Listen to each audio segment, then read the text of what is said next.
Aí, para você voltar, vai ser com o Poder Judiciário, tá?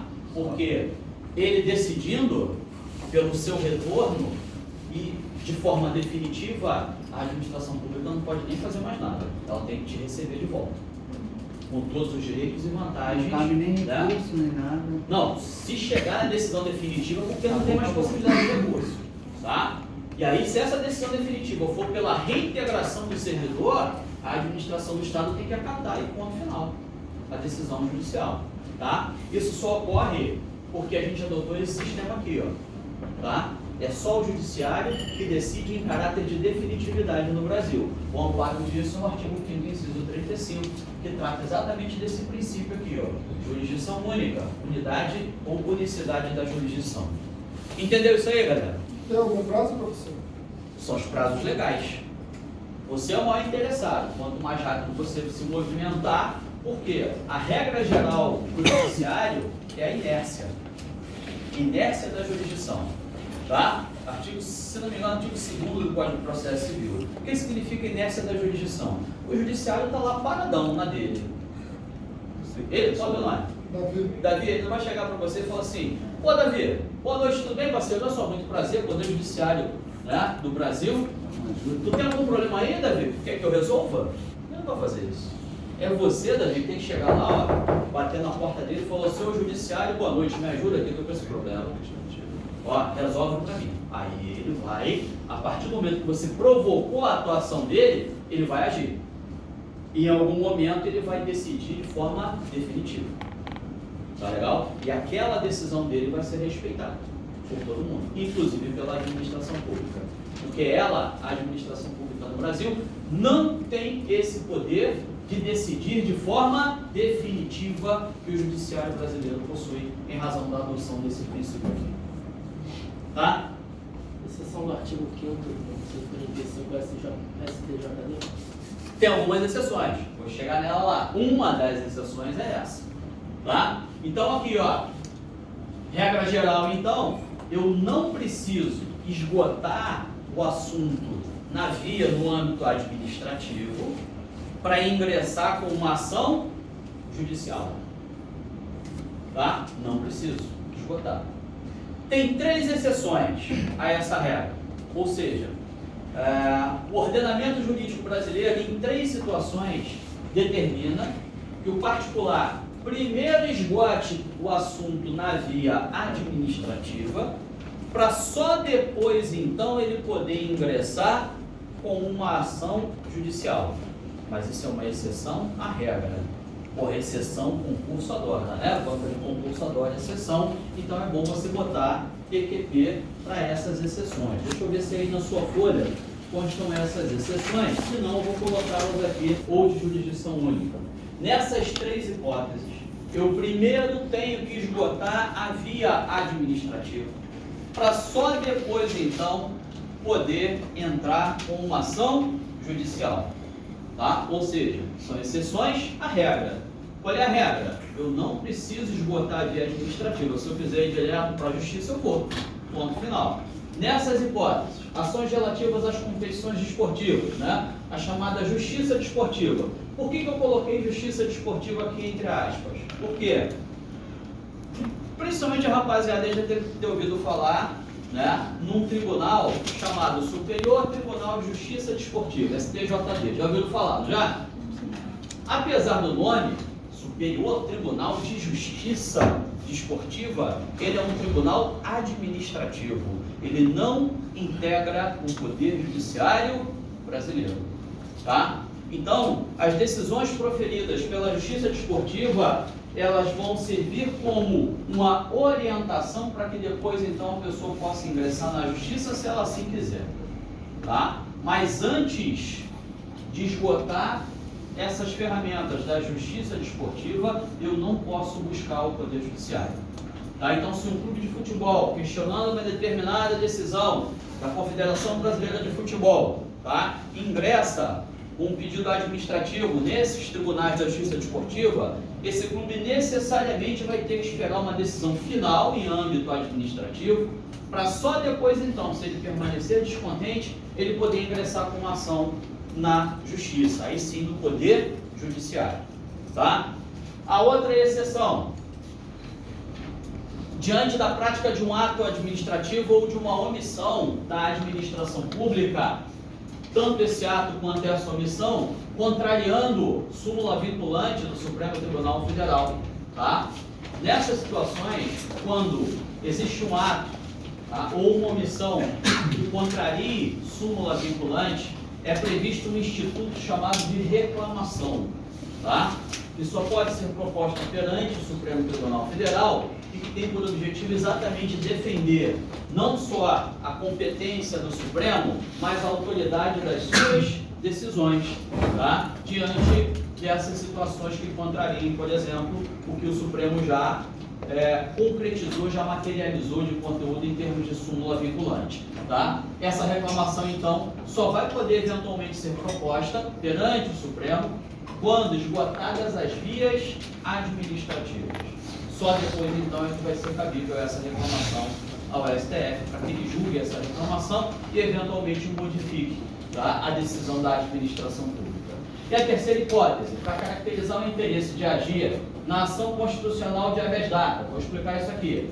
É necessária a prova do anterior indeferimento do pedido de informação ou da omissão em atendê-lo.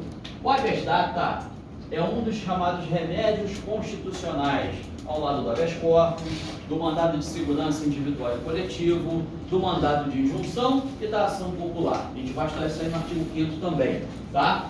Para que serve esse remédio constitucional chamado habeas data?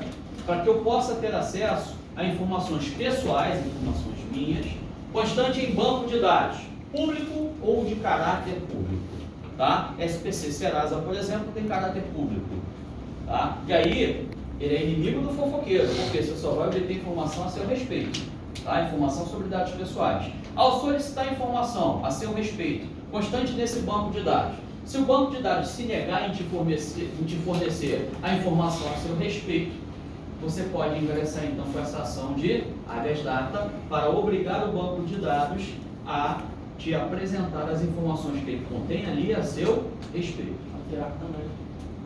Pode ser que o banco de dados te apresente a informação e ao analisar a sua informação você perceba que tem erro nessa informação. E aí você solicita que o banco de dados corrija e ele se nega a fazer a correção. Se você não preferir resolver isso, né, administrativamente, cabe essa ação judicial de habeas data. Mas para que eu possa entrar com a ação judicial do habeas data, antes eu vou ter que pedir a informação e ter a prova da negativa dessa informação. Aí eu posso entrar com a ação judicial. Antes disso, não vou poder. Ou seja, primeiro eu tenho que esgotar a ação em âmbito administrativo para depois ir para o Poder Judiciário. Tá ok? São 3 exceções à regra desse sistema aqui de jurisdição única que diz que eu tenho que primeiro, no sistema não, o sistema diz que eu posso ir para o Judiciário a qualquer momento, né? Porque é só ele que decide em caráter de definitividade, e nessas 3 circunstâncias, primeiro eu tenho que esperar todas as decisões administrativas cabíveis, para só depois, então, eu poder buscar a satisfação do Poder Judiciário. São exceções à regra, tá? Sistema francês, galera, é a chamada dualidade de jurisdição. Dualidade é porque tem duas, né? Ou contencioso administrativo, tá? Pode aparecer essa expressão na prova aí também. Então vamos lá, por que dualidade de jurisdição? Na França, nós vamos ter os tribunais que integram o Poder Judiciário francês, que vão decidir, né, as ações judiciais, obviamente, mas eles possuem também tribunais administrativos. Pô, mas o Brasil tem também tribunal administrativo, professor. Você acabou de falar aí do STJD. Sim. Só que na França, os tribunais administrativos deles vão julgar as causas envolvendo a administração pública francesa e vão proferir decisões em caráter de definitividade. Por isso, dualidade de jurisdição. Por quê? Os tribunais do Poder Judiciário francês vão decidir em caráter de definitividade e os tribunais administrativos, que são constituídos, criados apenas para decidir as causas envolvendo a administração pública francesa, também vão decidir essas causas em caráter de definitividade. Então, a mesma situação, o policial civil francês, né, brigou lá com a administração pública de Paris e foi demitido. Se ele eventualmente ingressar com uma ação, essa ação dele vai ser julgada por um tribunal administrativo. E esse tribunal administrativo francês vai decidir em caráter de definitividade.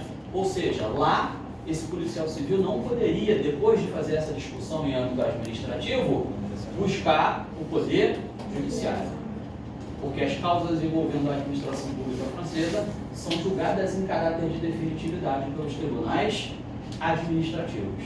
Por isso, dualidade de jurisdição. Tem duas jurisdições. Aquela que seria do nosso poder judiciário mesmo, e uma jurisdição administrativa, que é chamada de contencioso administrativo. Por vezes, você pode às vezes até pesquisando, ou na doutrina do direito administrativo, encontrar lá falando que é a coisa julgada administrativa aqui no Brasil. Mas isso entre aspas, tá? Porque seria impróprio. Às vezes o autor utiliza essa expressão, tá? Mas é só para dizer que em âmbito administrativo a questão já foi decidida e no âmbito administrativo você não pode mudar mais nada. Mas sempre há a possibilidade de você buscar no Brasil o poder judiciário para resolver o assunto. Tranquilo isso aí, minha gente? Avancemos um pouquinho mais. Tá?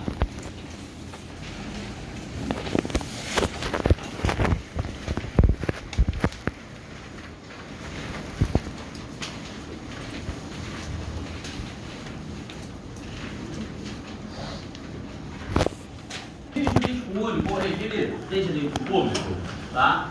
Ele se fundamenta em dois princípios da administração pública, que são a base de todos os demais princípios que a gente ainda vai estudar aqui no direito administrativo, tá? Lembra que eu falei logo no início da aula de hoje? Normas de direito público, elas pressupõem poderes especiais e restrições especiais para a administração pública, tá? E isso é o que caracteriza esse regime jurídico único ou regime de direito público. Achou essa expressão aqui, direito público? Bota o Tico e o Teco para conversar. Opa! Direito público tem poderes especiais, restrições especiais. Você já tem que fazer essa associação, tá? E aí esse regime jurídico único ou regime de direito público, ele se fundamenta em dois princípios da administração pública, tá? Que eu vou colocar aqui. Primeiro é o princípio da supremacia do interesse público, tá? Esse princípio aqui, ó, confere poderes especiais para que a administração pública possa agir, tá? Então, são exemplos aí desse princípio de supremacia do interesse público. A desapropriação de um imóvel particular por utilidade pública, tá? Com pagamento prévio de indenização em dinheiro, né? Valor de mercado pela administração ao particular. O particular não necessariamente vai querer seu imóvel desapropriado, mas a administração pública tem interesse de desapropriar para construir, né, uma obra pública que vai beneficiar a população como um todo daquele determinado bairro, daquela área da cidade. E aí o interesse público vai prevalecer sobre o interesse privado. Isso é um poder especial que a administração pública possui, tá? Quando a administração pública exerce uma atividade fiscalizatória, isso aí a gente vai ver que é exercício do poder de polícia administrativo, tá? E aí nesse exercício dessa atividade, a administração pública ela vai poder condicionar, restringir e eventualmente sancionar o particular, tá? Mas fazendo isso em benefício da coletividade como um todo. Ela pode eventualmente até interditar o estabelecimento, tá? Se ele, por exemplo, estiver infringindo normas de vigilância sanitária de forma grave, para que as medidas determinadas pelo agente público sejam realizadas pelo estabelecimento que só reabrirá diante da adoção daquelas medidas determinadas. Por que isso?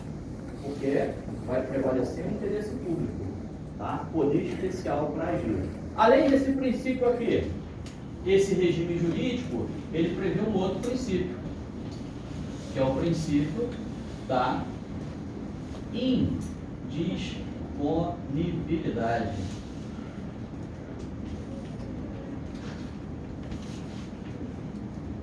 Do interesse público. esse aqui, esse princípio, confere restrições especiais à administração pública, tá? Por que indisponibilidade do interesse público? Galera, ontem eu lembro que eu comentei com vocês a respeito do artigo 5º, inciso 2 da Constituição Federal, que é o princípio da legalidade. Lembra que a gente falou dele? Lembra? Ninguém será obrigado a fazer ou deixar de fazer alguma coisa, senão em virtude de lei. Aí eu falei assim, ó, para o agente público em serviço, esse princípio significa que ele só pode agir conforme a lei determina. Se a lei não fala nada, ele não pode agir. Lembra-se disso? Tá? Por que isso? Porque o interesse público está indisponível. Ele não está para negócio, ele não está para rolo. Ou seja, você, agente público em serviço, ao agir, não pode, em nenhuma hipótese, agir para se beneficiar, agir para beneficiar um amigo, agir para prejudicar um inimigo. A sua atuação tem que necessariamente ser voltada para o interesse público. Eu lembro que eu falei ontem para vocês, se você se desviar desse interesse público aqui ao agir, você está no mínimo cometendo abuso de poder. A gente vai estudar abuso de poder, tá? Tem duas formas. Nesse caso aqui, vai ser o desvio de poder ou o desvio de finalidade. Tá? Você vai estar cometendo abuso e, obviamente, responde por isso. Tá certo? Então, aqui eu tenho restrições especiais. Eu não posso agir do jeito que eu quiser. A administração vai determinar de que maneira eu tenho que agir. Pode ser até que em algumas circunstâncias ela te dê alguma liberdade de atuação. A gente vai ver isso aí, que é quando o agente público ele vai praticar atos discricionários. Aí você tem certa liberdade de atuação. Por que certa liberdade? Porque você vai poder escolher entre a conduta A, B ou C diante da situação que se apresentou, mas não pode escolher D. Ou seja, você só pode escolher, a tua liberdade ela vai estar limitada pela lei. Falou assim, ó, nessa hipótese você pode agir assim, assim ou assim. Aí você tem certa liberdade. Se ela não falar isso, copia e cola, amigão. Tá? Exemplo de ato vinculado da administração pública que não permite liberdade nenhuma. Nasceu o filho do servidor ou da servidora. A administração pública obrigatoriamente tem que publicar o ato administrativo de concessão de licença, paternidade e maternidade pelo prazo previsto na lei. Não cabe ao teu chefe, ao delegado responsável pela tua delegacia, pelo setor que você trabalha, chegar assim, pô, parabéns pelo nascimento do Júnior, porém temos muita gente afastada aí, né, por problemas de saúde, prestando serviço em outro local, de férias, não posso te liberar agora. Não existe essa possibilidade. Publica e você vai entrar de licença pelo período previsto na lei. E ponto final. Ah, não vai ficar ninguém. Paga a luz, fecha a porta. Quando terminar minha licença, eu volto. Acabou. Esse ato vinculado não tem liberdade alguma. O ato discricionário, você tem uma certa liberdade de atuação. Estou fazendo uma fiscalização da vigilância sanitária. Encontrei no supermercado lá um produto exposto para venda com data de validade vencida. O que a lei me permite? Posso apenas notificar, posso montar o estabelecimento e posso interditar, dependendo da gravidade do que eu encontrei. Opa, eu tenho mais de uma atuação possível. Qual que eu vou escolher? Aí é discricionário, tem certa liberdade de atuação. Tá certo? Beleza? Então, ó, esses dois princípios aqui, associados à legalidade, tá? É que formam esse regime jurídico único, o regime de direito público. Ele se embasa nesses dois princípios e deles dois vão decorrer todos os demais princípios da administração pública que a gente vai estudar. Galera que já estudou direito administrativo aí para concurso sabe como vai entender o que eu vou falar agora. LIMP, legalidade, impessoalidade, moralidade, publicidade e eficiência. São os princípios expressos da administração pública do caput do artigo 37 da Constituição Federal. Eles também decorrem desses dois. Tá? Então nós vamos estudar todos esses princípios mais à frente, num tópico específico aí, cujo nome é Princípios da Administração Pública. Tá legal? Dúvidas a respeito disso aqui? Tranquilo? Podemos avançar então. Dá uma olhada na sua folha aí, que vai te falar agora algumas noções de Estado, governo e administração pública. Territorial soberana. Tem isso aí na sua folha, né? Estado com E maiúsculo, ó, não é Estado do Rio de Janeiro não, tá? Estado com E maiúsculo no sentido do Brasil, o país como um todo, tá certo? E por vezes utilizado como sinônimo de administração pública. É pessoa jurídica, territorial, soberana. O moderno conceito de Estado, hoje, ele possui 3 elementos associados. Pode apagar o quadro?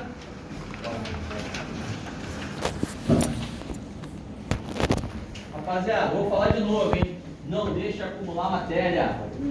Tem muito conteúdo para ser estudado.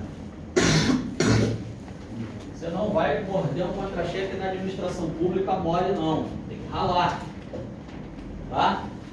Então, ó, conceito moderno de Estado. Ele associa 3 elementos: povo, território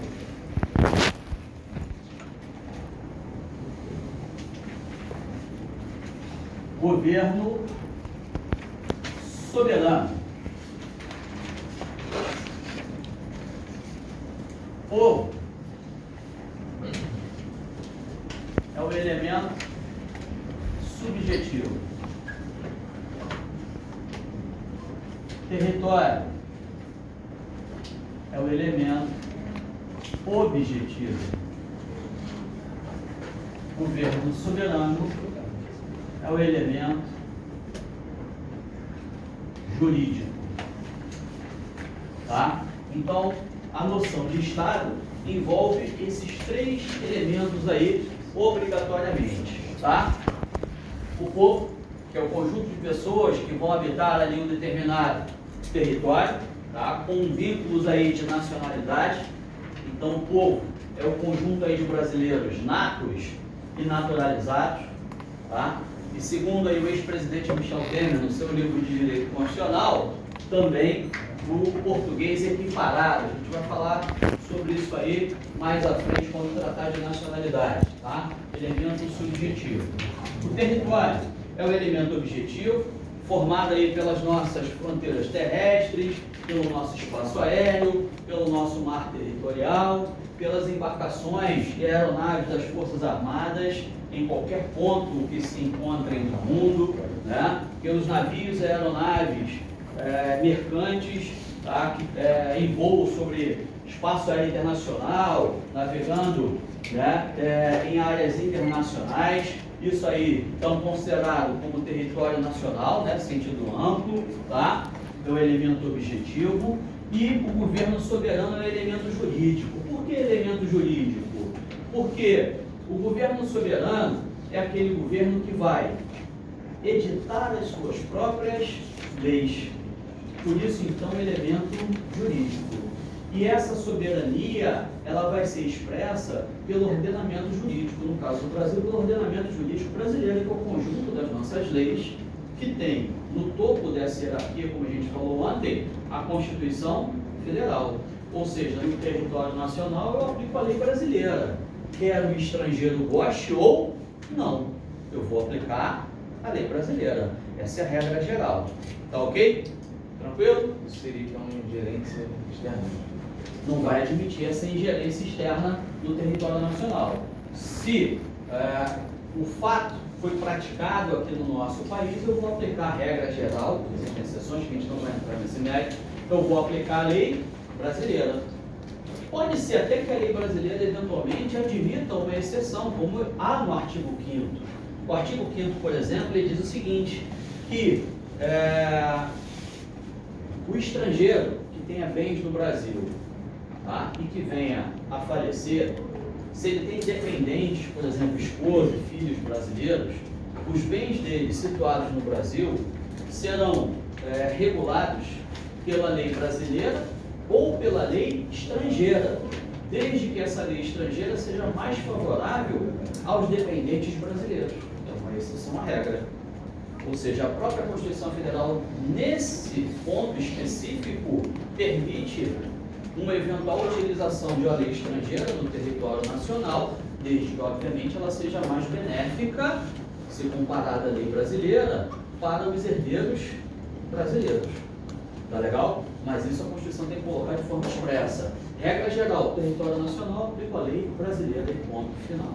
O que é o estrangeiro goste ou não, tá? Então isso vai expressar soberania, tá? Governo soberano. Esses são os 3 elementos aí principais do Estado. Ligado a esse tema aí do Estado, a gente tem que falar ainda de forma de Estado, forma de governo e sistema de governo. É um tema fácil de ser estudado, mas que pode provocar alguma confusão, tá?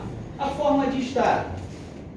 Nós vamos ter a forma federativa de governo e qual é a outra?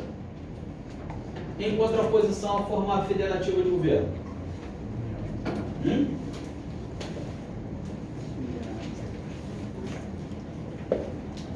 Poder executivo. Federado. Estado unitário. O Estado federado é a forma federativa, né? E o Estado unitário. Então nós temos 2 formas de Estado aí, tá? O Estado federado, que se caracteriza pelo fato de haver descentralização política. Ou seja, numa federação, e o Brasil é uma federação, nós temos vários núcleos de poderes políticos diferentes, distintos, atuando ao mesmo tempo. Então, vou dar um exemplo. O nosso nome está logo no artigo 1º da Constituição Federal. República Federativa do Brasil. Federativa é a forma de Estado, é uma federação. E aí a Constituição diz que é formada pela união indissolúvel dos Estados, dos municípios e do Distrito Federal, né? Então esses aí são chamados entes federados, entes, pessoas, né? Federadas, porque compõem a Federação Brasileira. Pô, a característica principal é que eu tenho vários poderes políticos distintos atuando ao mesmo tempo. Então vamos raciocinar. Nós temos governo municipal? Tanto no Poder Executivo quanto no Legislativo, não é isso? Poder Executivo, prefeito, vice-prefeito e secretários municipais. O Legislativo, vereadores. Isso é um núcleo de poder político, que no município do Rio de Janeiro não é o mesmo no município de Duque de Caxias. Concorda comigo? Ele também tem um núcleo de poder ali. E esses 2 municípios e os demais que compõem o estado do Rio de Janeiro vão estar também sob a atuação de um outro núcleo político diferente, que é o governo estadual. Tanto no Poder Executivo, governador, vice-governador, secretários estaduais, quanto no Poder Legislativo, que são os deputados estaduais. Esses, por sua vez, vão estar também ligados a um outro núcleo de poder diferente, que é o federal, representado pela União. No Poder Executivo, o presidente, o vice-presidente da República, os ministros de Estado. No Poder Legislativo, os deputados federais e senadores. Ou seja, todos eles não estão atuando ao mesmo tempo no país. Vários núcleos de poderes políticos distintos atuando ao mesmo tempo. Característica da federação. O Brasil é uma federação, adotou essa forma de Estado federativa. Tá ok? A contrapartida aí, o que seria o diferente da federação, é o Estado unitário. O Estado unitário é aquele que tem um único núcleo de poder político atuando em todo o território do Estado. O Uruguai, o Paraguai, o Chile, a França, eles são assim. É como se, transportando aqui para o Brasil, só existisse o poder público federal atuando no país inteiro, nenhum outro. Tá? Esse seria o Estado unitário. Certo? Então, a forma de Estado adotada no Brasil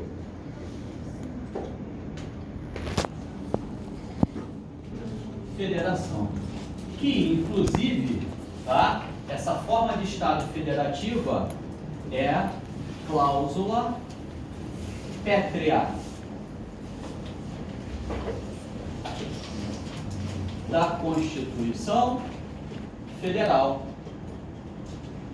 As cláusulas pétreas da Constituição Federal são previstas no artigo 60, parágrafo 4º da nossa Constituição, tá? A forma federativa de Estado é uma delas. O que significa ser cláusula pétrea? Sabe, Guilherme? Não pode mexer, não pode. Pode mexer, não? Pode chegar lá? Não. Isso pode atrapalhar o raciocínio, cara. Tira essa porra do cérebro aí, isso atrapalha o raciocínio. Vai caindo. Porra. Olhando o Flamengo atrapalha o raciocínio do cara. Não pode ser Olha o outro lá, o cara já me olhou, já atravessado desde o ano flamenguista dele. Esquenta não vou discriminar não, vou dar visão de prova para todo mundo, fica tranquilo. E aí? Cláusula pétrea, galera, são aqueles pontos da Constituição Federal que não podem ser abolidos por meio de emenda constitucional. A emenda, ela tem o poder de alterar o texto constitucional. Se for cláusula pétrea, uma emenda constitucional tendente a abolir cláusula pétrea não vai nem ser apreciada pelo plenário do Congresso Nacional, ou seja, pela Câmara dos Deputados e pelo Senado, tá? São 4 aí as cláusulas pétreas, a gente vai estudá-las mais à frente, mas só a título aí de conhecimento já para vocês. A forma federativa de Estado, adotada pelo Brasil, é cláusula pétrea, tá? A separação dos poderes, legislativo, executivo e judiciário, isso também não pode ser alterado por emenda. O voto direto, secreto, universal e periódico, é a cláusula pétrea da Constituição Federal.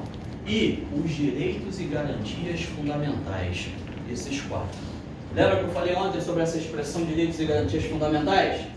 O que ela engloba? Muito bem, exatamente, pô, ela estudou mesmo, viu? Todo mundo respondeu ao mesmo tempo, gostei, cara. Parecia até instrução no quartel, né, guerreiro? O comandante fala, mas o antigo fala, todo mundo responde ao mesmo tempo, né? Sim, senhor, não, senhor, quero ir embora, não é isso? E aí, olha só, quais são aí? Educação, saúde. Eles são direitos sociais, né? Sociais. O direito social é direito fundamental, entra nessa expressão de direitos e garantias fundamentais. Além dos direitos sociais, o que entra nessa parte aí? Ouvi alguém falar aí, ó, direitos e deveres individuais e coletivos, não é isso? Artigo 5º da Constituição, muito bem, você estudou, né?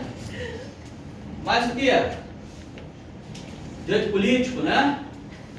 Isso, muito bom. Tá Direito de nacionalidade e partidos políticos, fechou. Cada um respondeu um pouco, né? Fechamos aí a expressão direitos e garantias fundamentais, que envolve todos esses direitos previstos aí na Constituição Federal. Ou seja, tudo isso é cláusula pétrea. Não pode uma emenda constitucional, por exemplo, pretender abolir a liberdade de locomoção, porque isso é direito individual, fundamental, previsto no artigo 5º. Professor, Diga. eu vejo muito lá que, por exemplo, o Bolsonaro, ele está sempre querendo fazer, né, querendo mudar alguma coisa na Constituição, fazer uma emenda. Só que assim, só ele pode ter... Propor emenda? Não. Não, né? Porque só vejo... A emenda constitucional pode ser falando proposta só pelo dele, presidente, né? por no mínimo 1/3 dos integrantes da Câmara dos Deputados, por no mínimo 1/3 dos integrantes do Senado Federal e por mais da metade das Assembleias Legislativas no Brasil. E aí, Depois cada tem que ser Assembleia aprovado Legislativa, pelos deputados e projeto senadores. aprovado por maioria simples. Isso aí é só o pontapé inicial. Aí depois tem uma formalidade prevista para aprovação de emenda pessoal vejo lá constitucional. que o Bolsonaro... Votação em 2 turnos, nas 2 casas do Congresso Nacional, Câmara e Senado, e em cada uma dessas votações, aprovação por no mínimo 3/5 do total de integrantes de cada casa. Não é fácil aprovar emenda. A reforma da Previdência foi aprovada, não foi ano passado? Lembra como demorou para ser apresentada, votada e aprovada? Os caras discordam até de bom dia, pô. Bom dia, Excelência, só escutou Vossa Excelência. Né? Tá? E aí imagina, são 513 deputados federais, 3/5 disso. Tem noção? São 300 e tantos deputados federais, no mínimo, para aprovar em 2 turnos, 2 votações. São 81 senadores, 3/5 dos 81 tem que aprovar em 2 votações, para só depois ser promulgada pela mesa do Congresso.